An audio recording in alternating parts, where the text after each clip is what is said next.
Welcome back to Proxim, everybody. And today we're going to be talking about the Craftworld Eldar Far Flung trait, Superior Shurikens. And we're going to be kind of discussing what the trait is and if it's actually good. I know that a lot of the times we've kind of overlooked Superior Shurikens, including myself. I haven't really given it much of a real look in a long time, ever since the Codex first came out pretty much. And in fact, honestly, if you guys have played in 8th edition, you would know that there was a trait like this in the old Eldar Codex, and it was better. It gave +4 range instead of +3. So my mind automatically pretty much wrote it off in the very beginning as just not a very strong trait. But considering that we got battle focus back and we got an increased range altogether on shuriken weaponry, remember it used to be 12 for shuriken catapults, now it's 18, I do think Superior Shurikens might actually be a very good supporting trait for another Far Flung trait. So let's go ahead and dive into it and see where we get with Superior Shurikens today. So a quick overview of this video. The first thing we're going to be doing is looking at the Superior Shurikens trait, seeing what it does. We're going to also be looking at what Superior Shurikens allows you to do in a game. So basically why it's good, what other trait combos work well with Superior Shurikens, and lastly, is Superior Shurikens worth taking as a trait? So let's look at the Superior Shurikens trait. So what it does is it basically increases the range of shuriken weapons by 3 inches.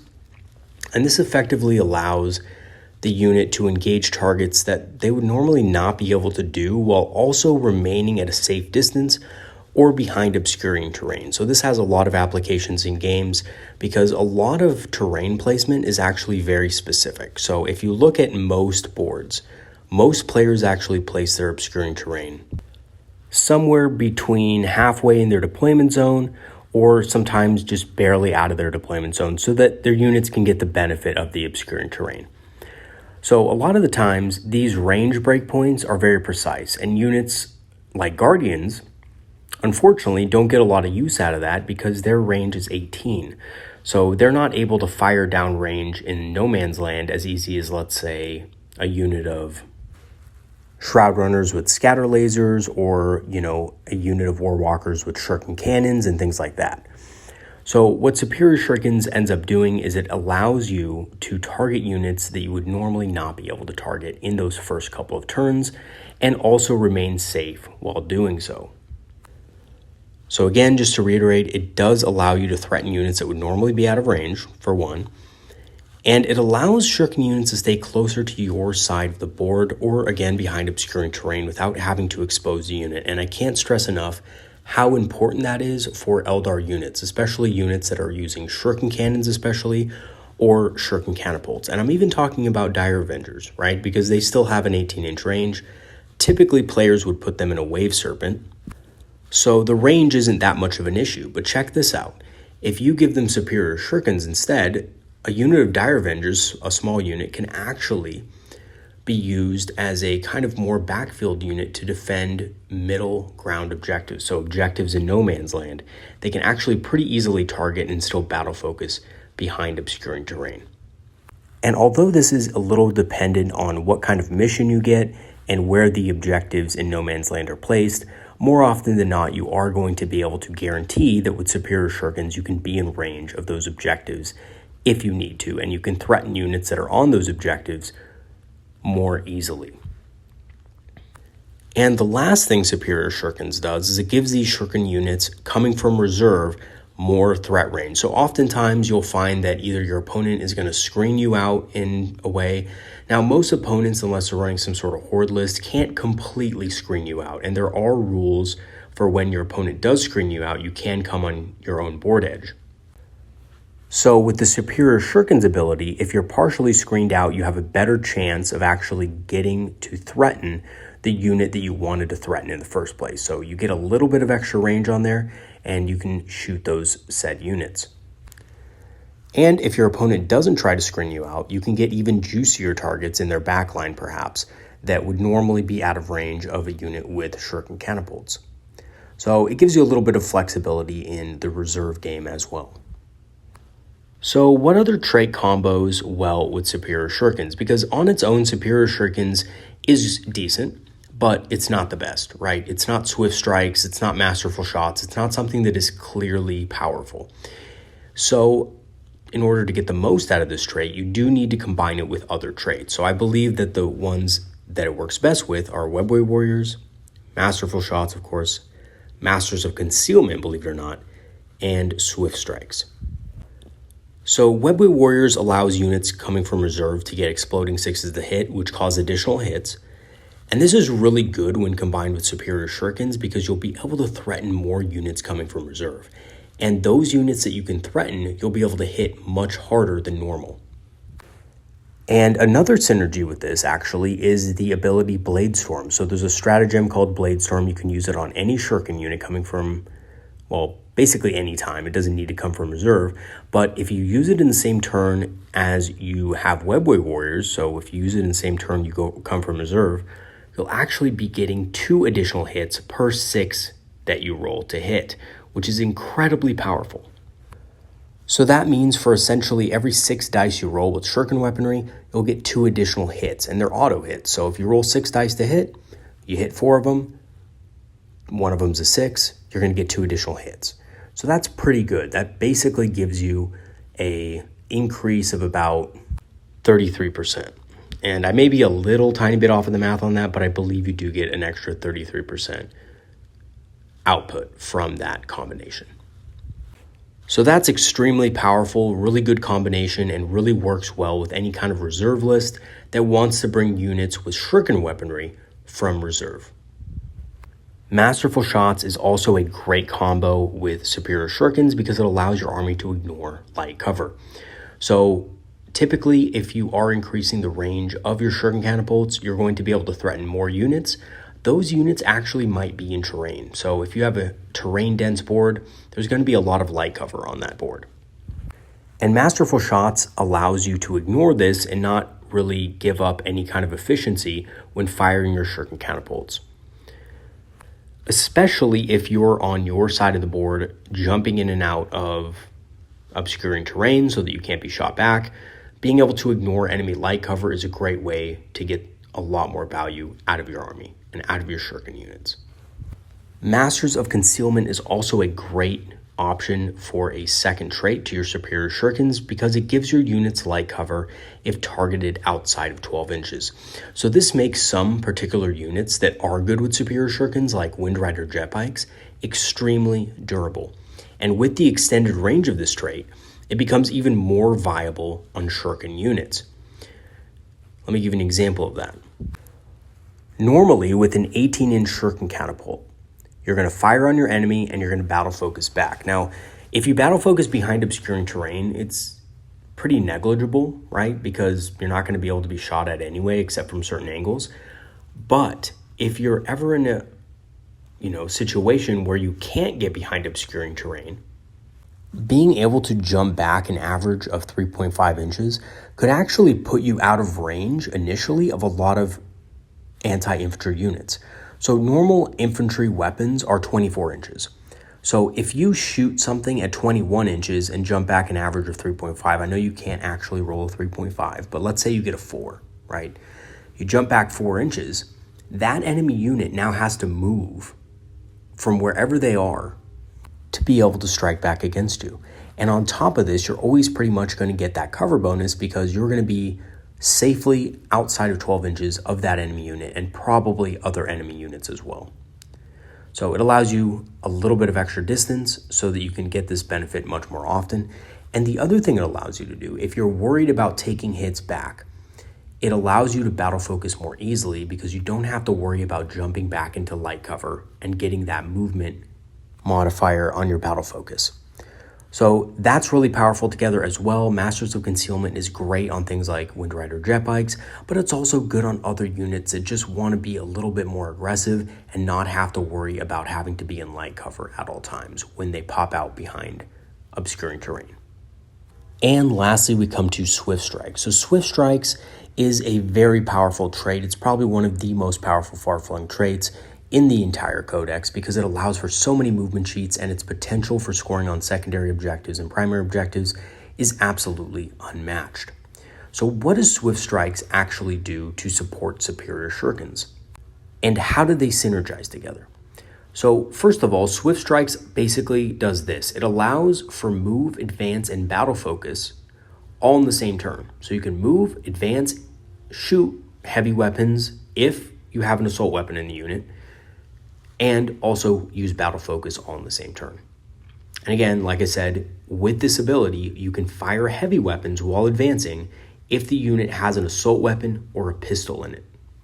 And basically, this is because there's a rule in the main rulebook when regarding advancing and shooting heavy weapons that states that a unit is not eligible to shoot if it doesn't have any eligible weapons.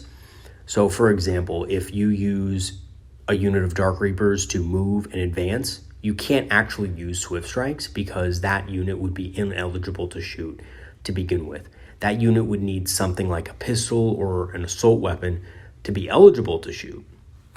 And then once it is eligible to shoot, then the heavy weapons become available as well because Swift Strikes counts the unit as having remained stationary. It's a really convoluted thing. I have a video on it though explaining it more deeply.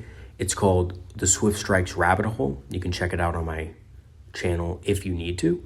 It kind of explains how Swift Strikes works in more depth. So how does Swift Strikes and Superior Shurikens blend together? How do they synergize? So with Superior Shurikens, it basically allows you the flexibility of either being on the defensive with Swift Strikes or playing a bit more defensively. So the one weakness to Swift Strikes is that oftentimes it is going to allow you to cross insane distances on the board while maintaining the ability to threaten enemy units. But sometimes you're not going to want this. There's going to be some turns where you're just going to want to stay back behind obscuring terrain, take some shots at an enemy, and then come back behind that obscuring terrain. After all, Craftworld Eldar, we need to adapt. There's some turns where we're just not going to really be able to do that, or it's just not a smart move to do. So what this allows you to do is it allows you to either play very offensively with Swift Strikes, very aggressively and fast, or more defensively depending on your opponent. So it gives you that kind of flexibility to be able to choose both and be effective at both things. So your Wind Rider with Shuriken Catapults unit doesn't always have to be zooming across the board, selecting a target behind obscuring terrain, eliminating that target, and then probably being eliminated themselves. They don't always have to make that choice. They can instead use that Superior Shuriken's extra range to hit something within 21 and then just battle focus back behind obscuring terrain. And this is the same thing with Shuriken Cannons as well. I actually think that Swift Strikes with Shuriken Cannons, now make sure that you do include at least one Shuriken Catapult in that unit. So if you're running Wind Riders and you're running maybe 6 Wind Riders, make sure one of those has a Shuriken Catapult so that you can actually be eligible to shoot those heavy weapons in the unit if you advance. And I'm actually coming around to this combination as probably one of the stronger combinations. And, you do lose Masterful Shots, which kind of sucks. So you lose the ability to ignore light cover. But the trade-off is that you can have the flexibility of playing a defensive or offensive game with Swift Strikes and being able to keep your opponent on their toes and guessing as to what you're going to do each and every turn. So is Superior Shurikens worth taking? So this is something that a lot of players actually kind of just skim over because at its head, Superior Shurikens doesn't look that great, right? Especially on paper, because most of our units can threaten, enemy units anyway because we have such high movement. So Superior Shurikens just seems like an ability that's not really that great. But it is actually a pretty strong ability for those who want to outrange their opponents and play a little bit more conservatively with their Shuriken units. And it also really helps against assault heavy armies as it allows you to create more distance, especially with battle focus. So instead of having an 18-inch range with the D6 battle focus, you have a 21-inch range with a D6 battle focus. That can easily put you out of range of several assault heavy armies that are going to be able to get to you very quickly. And especially combined with Swift Strikes, I've found that assault heavy armies that are going to be on you turn 1, you can easily turn the flank on them with your speed and still be able to do heavy damage to them, and then actually also be out of range of some of their assaults. So, it's pretty strong in a lot of different ways that I think a lot of players don't really realize. And it's also great from reserve as well because it allows you to threaten additional units. And although personally, between you and me, I think there are a couple of builds that probably do the reserve game a little bit better. I do think Shuriken, or Superior Shurikens, I should say, has a good chance of being a decent reserve-based list. So I actually played a couple of games against a buddy of mine in my local gaming group where I was using Superior Shurikens alongside Swift Strikes. And I was using a Wind Rider heavy list with a lot of shuriken weaponry, shuriken cannons, shuriken catapults. Wasn't relying really on Shroud Runners. I did have a unit of 3 for an objective kind of purpose, but that's about it. And this is kind of my initial feeling about Superior Shuriken. So it's very good with Wind Riders. The catapults having 21-inch range and the cannons having 27 inches helps immensely and helps them threaten things across the board that your opponent would normally think are safe. So my opponent was caught off guard a few times when he moved his Devastators into certain positions in terrain. He thought, okay, well, the Wind Riders aren't going to be able to cover this much distance. And they actually were.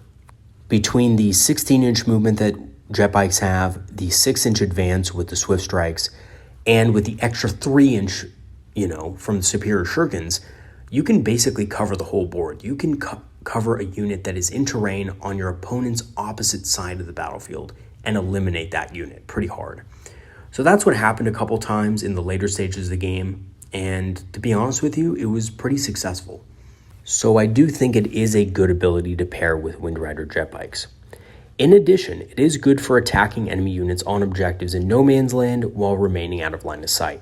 So there were a few times where a couple of my units were behind terrain, and I wanted to be able to battle focus back behind, and I noticed, and I checked the range on this, that if I had not gone with Superior Shurikens, some of my models would have been out of range and unable to shoot with their shuriken catapults and still be able to guarantee a battle focus roll that would get all of my Wind Riders back behind terrain. Because remember, battle focus, it is a D6.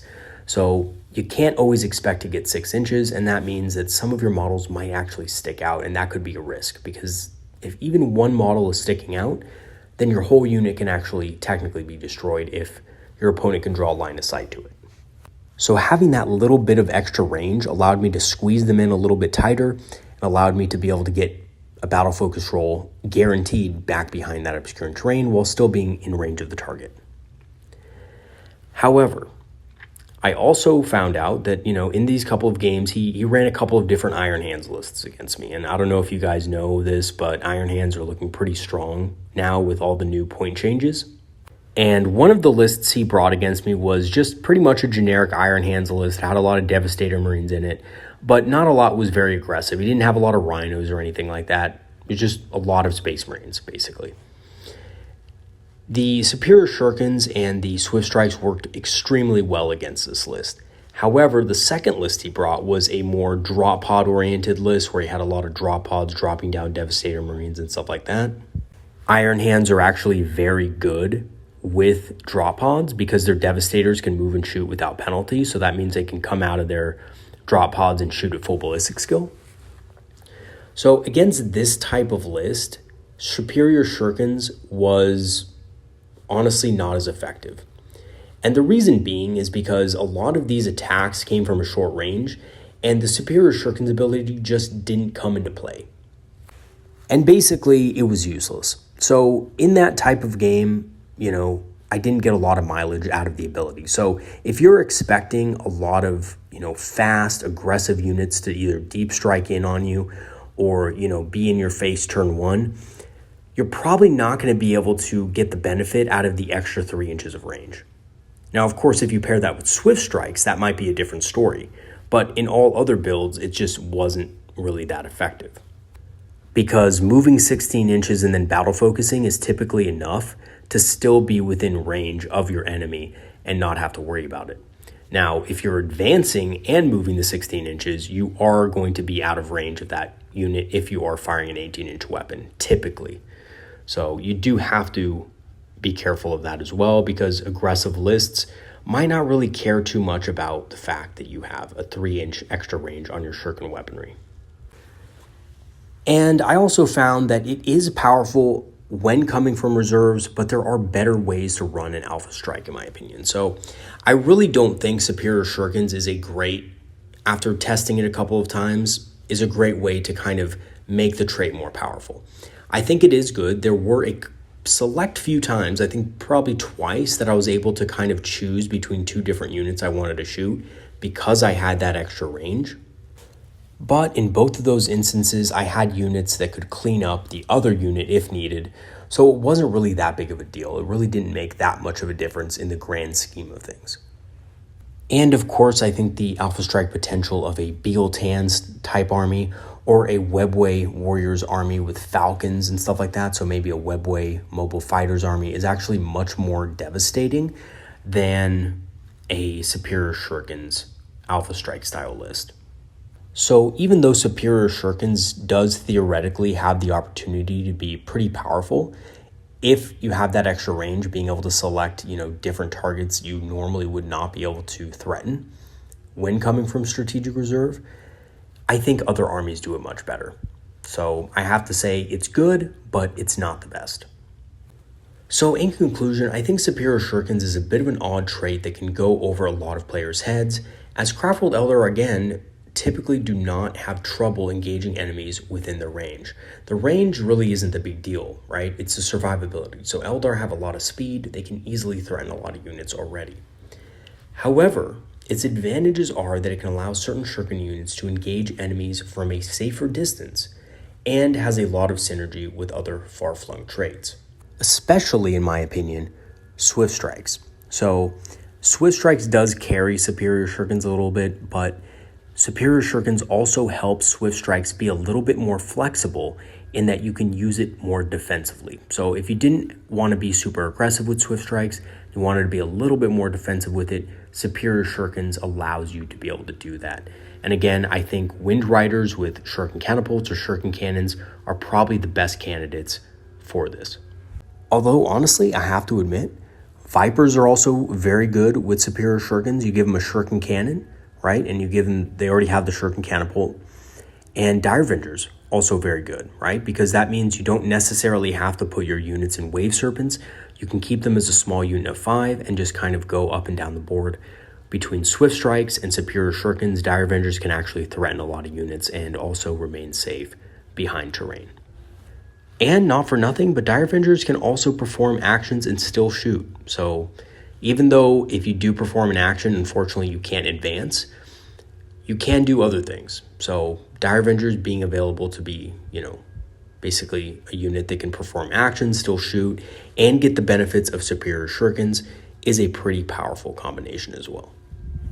Alrighty, everybody, that's going to be it for today. And coming up, we have another Uthway video that is coming out soon, and we have a list spotlight that I want to do for one of my subscribers who put out a list for me to review. We're going to be doing that soon as well. And if you have any suggestions on future videos, go ahead and let me know. Let me know in the comment section or shoot me an email. I'm more than happy to look at your suggestions and go ahead and make videos on them. All right, everybody, that's going to be it for today. I will see you guys later. Have a great one, and peace out. Have a great rest of your week. See you later.